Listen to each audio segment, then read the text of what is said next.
इसी आवाज़ मोतीलाल ओसवाल स्टूडियो में आप सभी का स्वागत है और बात हो रही है मोतीलाल ओसवाल की। तो मोतीलाल ओसवाल की एनुअल ग्लोबल इन्वेस्टर कॉन्फ्रेंस की बात करते हैं। मुंबई में 1 सितंबर से 21 में ग्लोबल इन्वेस्टर कॉन्फ्रेंस की शुरुआत होगी। ये एशिया के सबसे बड़े इन्वेस्टर कॉन्फ्रेंस में से एक है, जिसमें देश दुनिया के बड़े इन्वेस्टर, कॉर्पोरेट्स और सीईओ हिस्सा लेंगे। इस कार्यक्रम में इकॉनमी और बाजार के बड़े मुद्दों पर मंथन होगा। इस कॉन्फ्रेंस की थीम पर खास चर्चा के लिए हमारे साथ मोतीलाल ओसवाल के इंस्टीट्यूशनल इक्विटीज़ के एमडी और सीईओ रजत राजघरिया और इंस्टीट्यूशनल इक्विटीज़ के सेल्स हेड सचिन शाहने मौजूद हैं। आप दोनों का बहुत बहुत शुक्रिया हमारे साथ जुड़ने के लिए। बहुत बहुत स्वागत है। Thank you. आप ही का स्टूडियो है, उसमें बहुत बहुत स्वागत। सीएनबीसी आवाज़ के साथ साथ 200 corporate, 16 CEOs, 15,000 plus meeting, 1200 plus investor. सबके मन में सवाल एक ही होगा।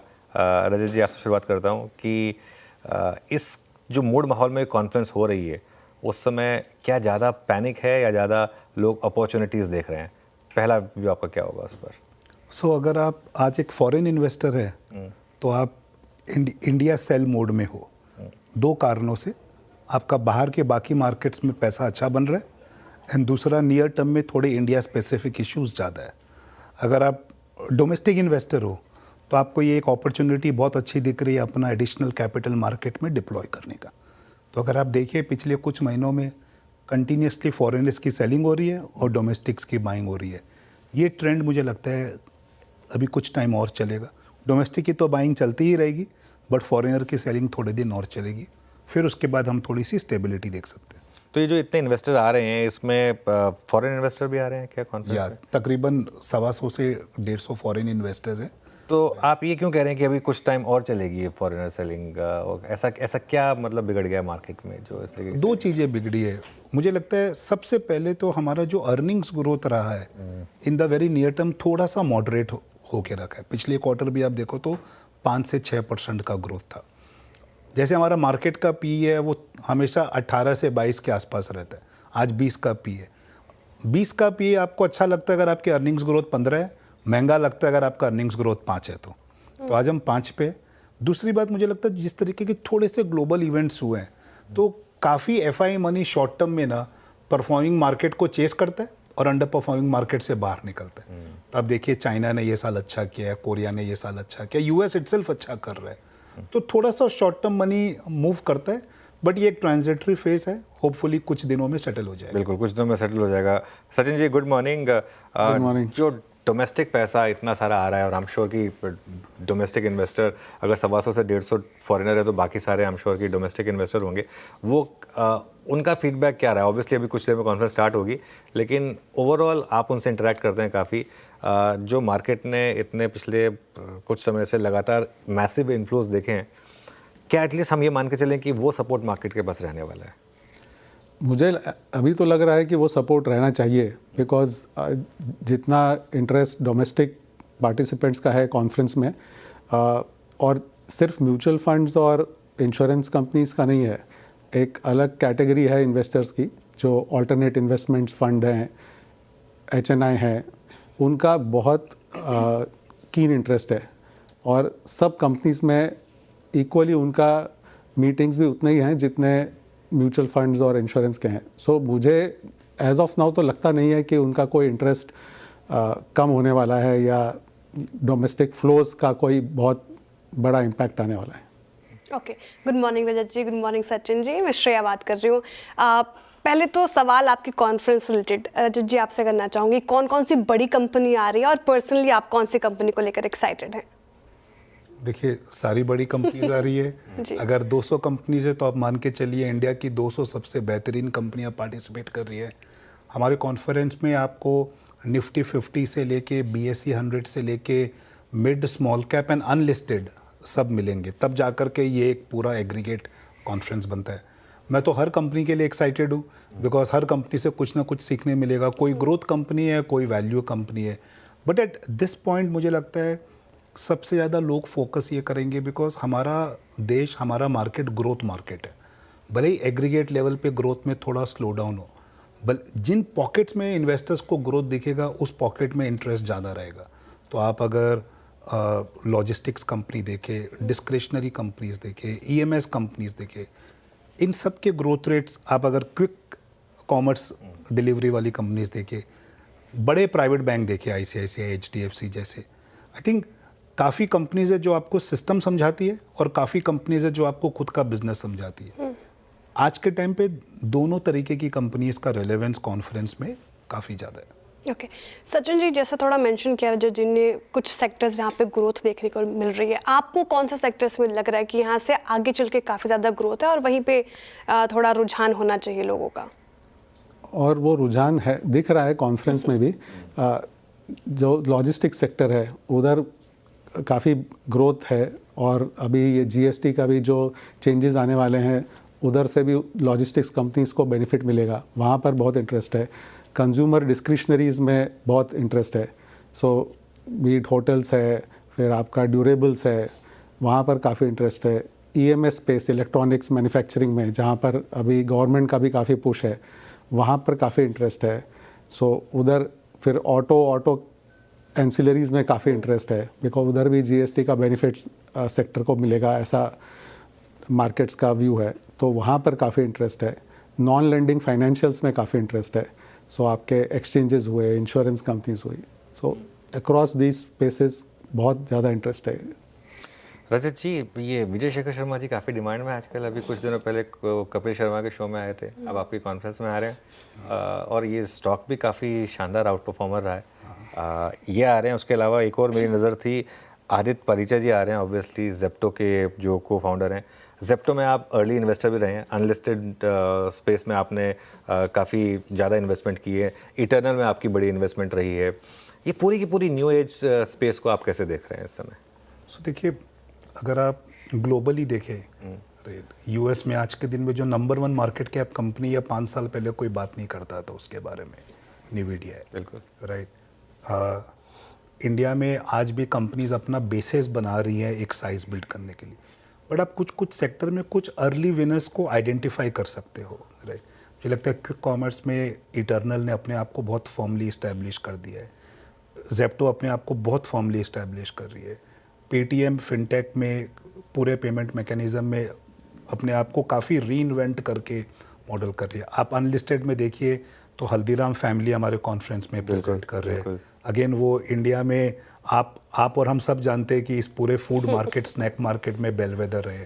तो हमारे कॉन्फ्रेंस में अनुज, इट इज़ नॉट जस्ट कि आप एक पर्टिकुलर स्टॉक आइडिया के लिए अटेंड करते हैं, आप काफ़ी फ्रेमवर्क्स और फिलोसॉफीज गैदर करते हैं। आप इंडिया में जितना एक्साइटेड लिस्टेड मार्केट है जो हम सब ज़्यादा फोकस करते हैं, उतना ही एक्साइटिंग अनलिस्टेड मार्केट भी है। बिल्कुल। तो आप जेप्टो से लेके हल्दीराम से लेके और भी जैसे 15% of the companies at the conference would technically be unlisted, right, and वो ज़्यादा खुल के बात भी करती है, बिकॉज क्या there is no listing pressure, there is no investor base that they have to talk about. So आपको काफ़ी अच्छे पर्सपेक्टिव्स मिलेंगे कॉन्फ्रेंस में, बिसाइड्स आइडियाज़ दैट जरूर मिलेंगे, बट आपको फ्रेमवर्क, कंट्री में अगले 3, 5, 10 साल के हिसाब से कैसे ग्रोथ देखनी चाहिए, कौन सा सेगमेंट है जहाँ पे गवर्नमेंट का सपोर्ट, फोकस, एंटरप्रेन्योरशिप और एग्जीक्यूशन सब एक साथ बढ़ रहा है, वो आपके लिए एक विनर स्टॉक बन जाता है। बिल्कुल। सचिन जी, एक और जो सेशन है जो मुझे काफ़ी इंटरेस्टिंग लग रहा है, जनरल मनोज नरवाने जी का, एक्स आर्मी चीफ। बिल्कुल। हाँ, तो डिफेंस एक बड़ी थीम रही है, क्या यही एक कारण है कि आप इस पर भी इतना फोकस कर रहे हैं यहाँ पर कॉन्फ्रेंस में? बिल्कुल, और अपन ने लास्ट 1 साल पे देखा है कि कितना डिफेंस में गवर्नमेंट का फोकस रहा है। सो हर कंपनी, हिंदुस्तान एरोनॉटिक्स से लेके भारत इलेक्ट्रॉनिक्स, कोचिन शिपयार्ड, सब जगह पर इन्वेस्टर इंटरेस्ट काफ़ी रहा है। दूसरी चीज़ है पॉलिटिक्स साइड, जियो पॉलिटिकल लैंडस्केप भी काफ़ी बदला है लास्ट 1 साल में, काफ़ी चैलेंजेस आए हैं नॉर्थ ईस्टर्न बॉर्डर में, वेस्टर्न साइड में। सो उस पॉइंट ऑफ व्यू से देखें तो ये सेशन बहुत इंटरेस्टिंग और रेलेवेंट है। इनफैक्ट काफ़ी इन्वेस्टर्स ने, दे आर लुकिंग फॉरवर्ड कि ये सेशन में they want to attend and participate. अच्छा, ये just on that one thing, आज जो 3-4 मुद्दे हैं जो इन्वेस्टर्स के माइंड को काफ़ी ज़्यादा इम्पैक्ट कर रहे हैं, जैसे आपने ये जियो पॉलिटिकल पूछा, तो यहाँ पर we have a session with an expert. Government के रिफॉर्म्स, GST आज काफ़ी इम्पोर्टेंट टॉकिंग पॉइंट है, तो वहाँ पर आप देखेंगे हमारे ENY के चेयरमैन मेमानी जी, उनके साथ में सेशन है। तीसरा, आप अगर देखें we have a session on AI from a senior partner of McKinsey, because हम आज सीख रहे हैं कि AI और उसका इम्पैक्ट ऑन फाइनेंशियल सेक्टर क्या है, and they are global expert. चौथा which I must mention that हमारे कैबिनेट मिनिस्टर पीयूष गोयल जी वो कॉन्फ्रेंस को अटेंड कर रहे हैं, एंड आज के दिन में जब हम पूरा ये इंडिया का इंडस्ट्री ग्रोथ टैरिफ में कैसे गवर्नमेंट की स्ट्रैटेजी और आउटलुक है, ये टाइमिंग इससे बेहतर नहीं हो सकती है कि वो खुद आकर के अपना व्यू शेयर कब आ रहे हैं पीयूष जी? मंगलवार शाम को। मंगलवार शाम को आपकी कॉन्फ्रेंस पीयूष जा रहे हैं। अच्छा, क्योंकि आपने एक बात की, एक और इंटरेस्टिंग चीज़, हालांकि इसका लिस्टेड मार्केट से अभी कोई इतना लेना देना शायद ना हो, संजय मुखर्जी जी जो आपके MMRDA के मेट्रोपॉलिटन कमिश्नर हैं, उनसे बात होगी ऑब्वियसली। अब देखिए इशू क्या है कि चर्च गेट से वर्ली आ जाएंगे आप 12 मिनट में, फिर वहीं से लोअर परेल टू लोअर परेल में 1 घंटा भी लग जाता है। हाँ, तो ये बॉटलनेक जो है, ये थोड़ा उनसे बात होगी कि कैसे सॉर्ट हो सकता है? यही मतलब ऐसे ही कुछ मुद्दों पे सुनने के लिए उनको बुला रहे हैं। आप भी आइए कॉन्फ्रेंस में, पूछिए उनसे एंड एक जवाब लेके जाइए। बट आप और हम सब देख रहे हैं पिछले 5 से 7 साल में मुंबई का इंफ्रास्ट्रक्चर काफ़ी बेहतर हुआ है, काफ़ी काम करने को बाकी है, बट एटलीस्ट टुडे हम बेनिफिट ले रहे हैं जितना इंफ्रास्ट्रक्चर बेहतर हो चुका है। आगे और काफ़ी काम करना है, एंड इसलिए मुझे लगता है कि इनका भी एक जो सेशन है वो बहुत रेलेवेंट होगा, बिकॉज 70-80% इन्वेस्टर्स मुंबई के ही है कॉन्फ्रेंस में। बिल्कुल बिल्कुल। तो उनके लिए it will be a good session to attend. Okay Rajat ji, हालांकि थोड़ा आपने पहले के सवाल में जवाब दिया कि कौन कौन से सेक्टर्स अभी आपको अच्छे लग रहे हैं, कहाँ थोड़ा रुझान है। अब GST रिफॉर्म का जो डोज मिला है मार्केट को, और वो हमें देखने को भी मिला, कई सारे सेक्टर्स में अच्छी खासी रैली आई उसके बाद। अब आपको लगता है, क्या लगता है कि GST बेनिफिट्स में कौन कौन से सेक्टर, स्पेशली आप देखें FMCG या रिटेल से जुड़े कौन कौन से सेक्टर्स आएंगे, साथ ही मेट्रो बैंड्स फॉर एग्जांपल आपके कॉन्फ्रेंस में आ रहे हैं, तो यहाँ पर क्या लगता है आपको कौन सा सेक्टर फोकस में रह सकते हैं? देखिए, सबसे बड़ा तो सेक्टर ऑटो रहेगा फोकस में। दूसरा मुझे लगता है कंज्यूमर डिस्क्रिशनरी में आपको फाइन प्रिंट देखनी पड़ेगी, बिकॉज अगर कुछ कैटेगरीज में रेट कम हुआ, कुछ कैटेगरीज में रेट ज़्यादा हुआ, तो आप फाइनल डिटेल्स का वेट करें। जो मेरे ख्याल से 3 और 4 तारीख को गवर्नमेंट की मीटिंग है और 1 और 2 तारीख को हमारा कॉन्फ्रेंस है, तो सीक्वेंसिंग ऑफ इवेंट्स बहुत अच्छा हुआ है समझने के लिए। बट मोर इम्पोर्टेंटली अगर आप मैसेजिंग देखिए गवर्नमेंट का, GST एक पार्ट है, दूसरा आप हर दिन पेपर में एक्सपोर्टर्स के लिए कोई ना कोई package incentive they. I think government इस पूरे एनवायरनमेंट को बहुत सीरियसली ले रही है, इसलिए RBI एंड गवर्नमेंट दोनों कोऑर्डिनेटेड वे में कोशिश कर रही है कि हम इकोनॉमी को इस जो ट्रांजिटरी स्लोडाउन है उससे जल्दी निकाल करके वापस एक ग्रोथ की तरफ लेके जा सके। मुझे कॉन्फिडेंस है कि हमारे कॉन्फ्रेंस के 3 दिनों में एंड फिर नेक्स्ट वीक की जो गवर्नमेंट की मीटिंग्स है, उन सब से हमको एक काफ़ी अच्छा रुझान मिलेगा कि भाई हमारा जो ग्रोथ रिकवरी है वो कितनी जल्दी और कितनी तेज हो सकता है। बिल्कुल। अभिषेक लोधा जी और पुनीत चटवाल जी भी आ रहे हैं आपकी कॉन्फ्रेंस में। रियल एस्टेट और होटल्स, इन्होंने काफ़ी अच्छे रिटर्न्स दिए हैं। आप में से दो जो भी जवाब देना चाहें, सचिन अगर आप जवाब देना चाहें, ये स्पेस पे अभी भी आप बुलिश हैं क्या? सो हमारा थोड़ा हाउस व्यू रियल एस्टेट पे अभी थोड़ा अंडरवेट है, क्योंकि अभी थोड़ा सा लॉन्चेस और एक्टिविटी सबड्यूड है। बट मुझे लगता नहीं है कि ये ज़्यादा टाइम चलेगा। मुझे लगता है ओवर नेक्स्ट 2-3 साल में we should see again a pickup. अभी क्या हो गया है, थोड़ा सा consumption slow down, demand slow down से थोड़ा इम्पैक्ट आया है, बट स्ट्रक्चरली हमको लगता है कि रियल एस्टेट भी शुड पिकअप अगेन थोड़ा गैप के बाद। होटल्स में हम काफ़ी टाइम से ओवरवेट है। इंडियन होटल्स हमारा फेवरेट स्टॉक रहा है, और हमने उसको ऑलमोस्ट 3-4 गुना क्लाइंट्स को रिकमेंड करके उस पर पैसा बनाने के लिए रिकमेंड किया है। सो होटल सेक्टर पे हमें अभी भी बहुत पॉजिटिव व्यू है। हम क्लाइंट्स को बोल रहे हैं कि लुक एट, और GST में अगर कुछ भी पॉजिटिव डेवलपमेंट होता है तो होटल सेक्टर के लिए वो अच्छा ही रहेगा। होटल सेक्टर ने अच्छा किया है। रियल्टी स्पेस जैसा कि आपने कहा थोड़ा अंडर परफॉर्म रहा है सचिन जी, लेकिन एक और स्पेस AI का जिक्र किया आपने रजत जी।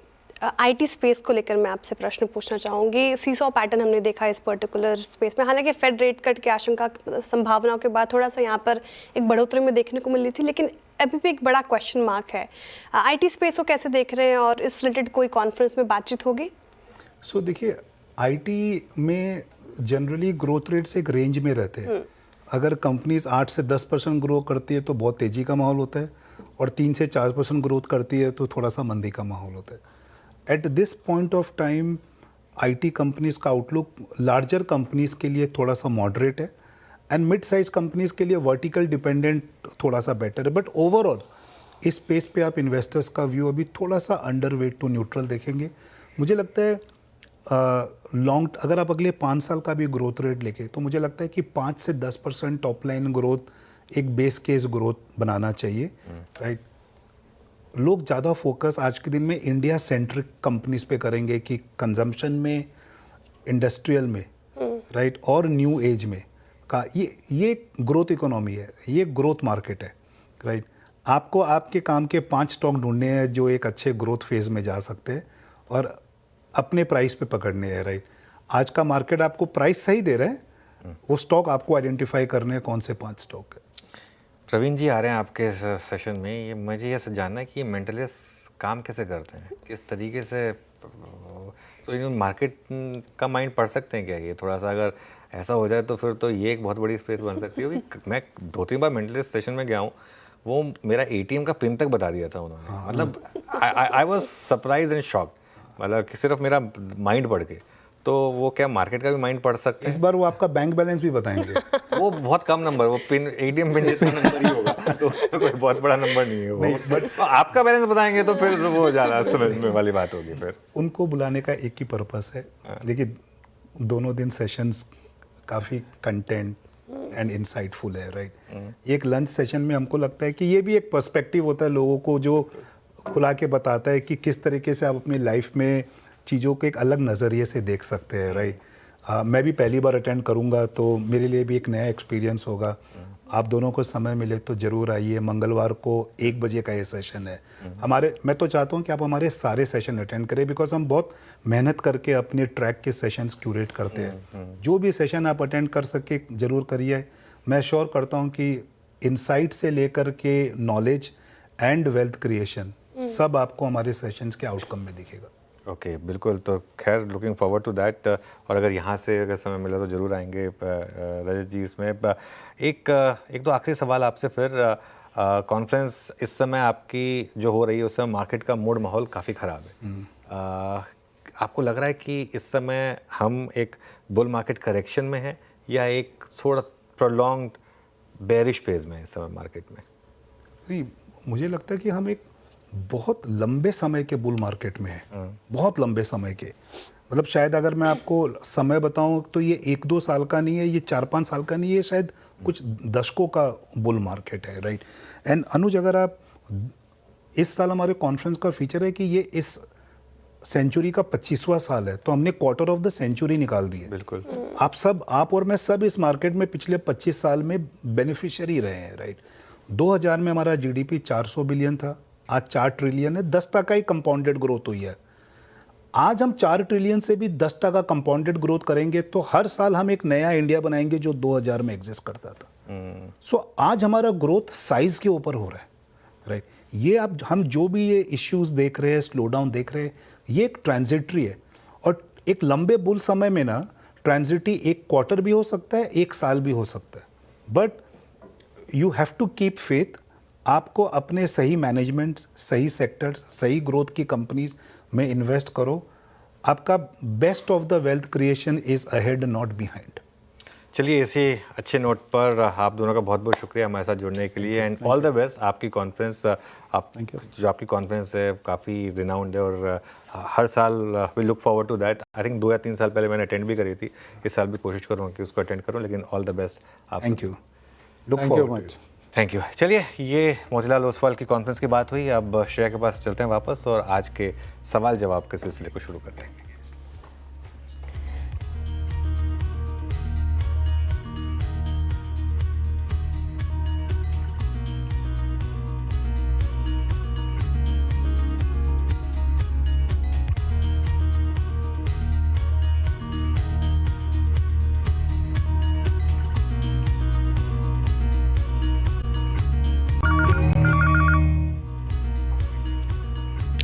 नमस्कार, सीएनबीसी आवाज मोतीलाल ओसवाल लाइव स्टूडियो में आप सभी का स्वागत है। आप देख रहे हैं ट्रेडर्स हॉटलाइन। मैं हूं आपके साथ श्रेया ठाकुर और मेरे साथ मौजूद है मार्केट एक्सपर्ट अमित सेठ जी, आपके सवालों के जवाब देने के लिए और बाजार को समझाने के लिए। चलिए, क्योंकि समय बहुत हो गया है तो सबसे पहले वो नंबर आपके स्क्रीन पे जिसके जरिए आप हमारे साथ कॉन्टैक्ट कर सकते हैं, अपने सवाल पूछ सकते हैं। इसके अलावा सोशल मीडिया प्लेटफॉर्म पर हमें टैग करके भी आप क्वेश्चन पूछ सकते हैं। चलिए अब देखते हैं कि सबसे पहला कॉलर हमारे साथ कहाँ से जुड़ रहे हैं। अविनाश जी जुड़ रहे हैं सूरत से। Hi Avinash, good morning. Good morning ma'am. जी, सवाल आपका। मैडम मेरे पास दो शेयर हैं, एक होम फर्स्ट फाइनेंस के शेयर है, 55 शेयर है। ठीक है। प्राइसिंग वैल्यू है 1360। दूसरे हैं टीसीएस 55 शेयर है, 3360, जो मैंने एवरेज आउट किया हुआ है। ओके, 3360। हाँ जी, मेरा होराइजन जो है वो 5 to 7 ईयर्स का है। दोनों स्टॉक्स में? हाँ जी, दोनों स्टॉक में। ओके, टीसीएस 3095 पर कर रहा है कारोबार मामूली बढ़त के साथ, और आपने जो खरीद रखा है वो 3360 के लेवल पर रखा है, तो आप लॉस में है टीसीएस में। और Amit ji, IT space pen में रहा है। सीसो पैटर्न देखते हैं हम, किसी दिन चलता है तो दूसरे दिन गिरता है, फिर चलता है गिरता है। हालांकि फेड रेट कट की संभावना से थोड़ा पॉजिटिविटी देखने को मिली थी, लेकिन अभी भी काफी डिलेमा में है आईटी स्पेस को लेकर। टीसीएस में लॉस झेल रहे हैं, करना क्या चाहिए? जी good morning Shreya ji, and good morning to all the viewers. Shreya ji, TCS hold करने की सलाह है, क्योंकि अगर हम चार्ट्स देखें तो वीकली चार्ट्स पे 3000 का एक स्ट्रॉन्ग सपोर्ट है। स्टॉक अक्सर वहीं से रिवर्सल करता है। रिसेंटली 3-4 दिन पहले हमने यहाँ से एक रिवर्सल पैटर्न्स देखे। स्टॉक ने 10 और 20 डेमा रिगेन करने की कोशिश की। हम जरूर 2 दिन से थोड़ा सा सुस्ती देख रहे हैं, बट ओवरऑल अगर हम चार्ट देखें तो 3000 एक अच्छी जगह है, एक अच्छा जोन है। इस लेवल्स पे अब मेरे हिसाब से स्टॉक में बने रहना चाहिए। अब जल्दी से एग्जिट नहीं करना चाहिए। स्टॉक थोड़ा सा बेस फॉर्मेशन बनाने की कोशिश कर रहा है, तो आप 3000 का स्टॉप लॉस लगाएं और इसे होल्ड करें। और यहाँ पे मैं एक डिस्क्लेमर देना चाहता हूँ कि for short term trading call हमने ये टीसीएस को लॉन्ग साइड में अपने क्लाइंट्स के साथ भी शेयर किया हुआ है। ओके, एक डिस्क्लेमर अमित जी की तरफ से अपने क्लाइंट के साथ भी शेयर कर रखा है टीसीएस में, और होल्ड करने की सलाह। होम फर्स्ट फाइनेंस भी इनका सवाल था, और इनकी खरीद एक बार होम फर्स्ट 1370 की है, और 1227 के लेवल पर होम फर्स्ट यहाँ पर भी लॉस झेल रहे हैं इस पर्टिकुलर काउंटर में, और 145 रुपये प्रति शेयर का लॉस है लगभग।